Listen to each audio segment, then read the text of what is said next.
Many top officials from across the European Union have expressed alarm over the United States' decision to impose 30% tariffs on EU goods beginning August 1st.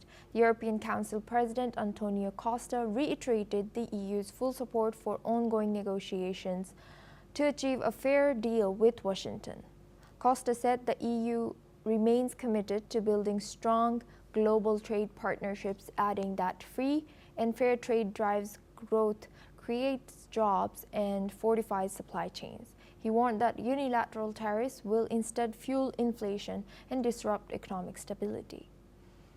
According to an EU spokesperson, Brussels was informed in advance of the US plan to impose the duties. EU member states, including the Netherlands and Italy, have urged unity and backed the Commission's efforts to respond strongly while continuing diplomatic talks. Now we go back to our guest discussion with Dr. Ajay Dua. Thank you, Dr. Ajay, for staying with us. What does the EU's unified response led by the Council President suggest about the bloc's strategy on this current confronting US trade tariffs?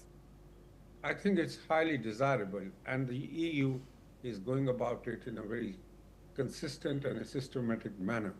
They do realize that the United States is a big economy and it can try and sow seeds of discord amongst the nations of the EU, but if they remain together, which is what these appeals are for, then European Union cannot, or any of its constituents, cannot be taken lightly.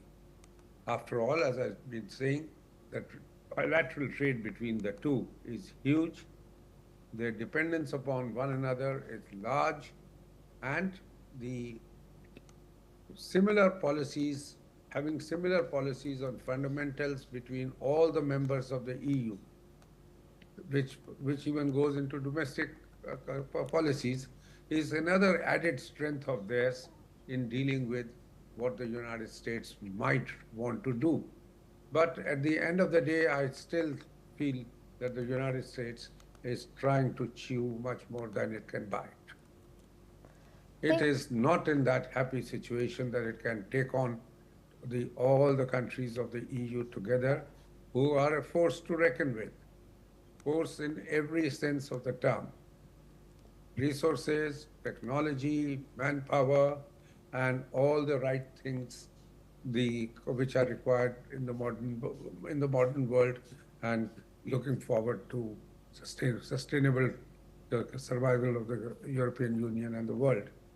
If that be so and they remain strong, I think that they would be able to face even this deadline of 1st of August, unless the agreements with the EU is reasonable, preserves their interests, and the EU does make in turn some concessions to the United States, a few concessions which are probably required in every set of negotiations.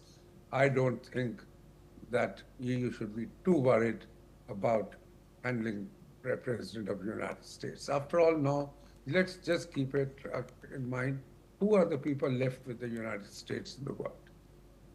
Not China, not Russia, not European Union. The three very large, and the European Union is the largest bloc, and I attach the highest importance because of the diversity and yet being together, followed by China, and then the US, then Russia, and with all other countries, whether BRICS, Brazil, India, all kinds of differences.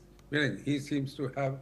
So can you survive in this world only by yourself, and by only, I didn't want to use a strong term, by only harassing, or if you don't like, or if you don't want to call that, by trying to force your way on the rest of the world. It's not going to work out for long. Thank you very much, Dr.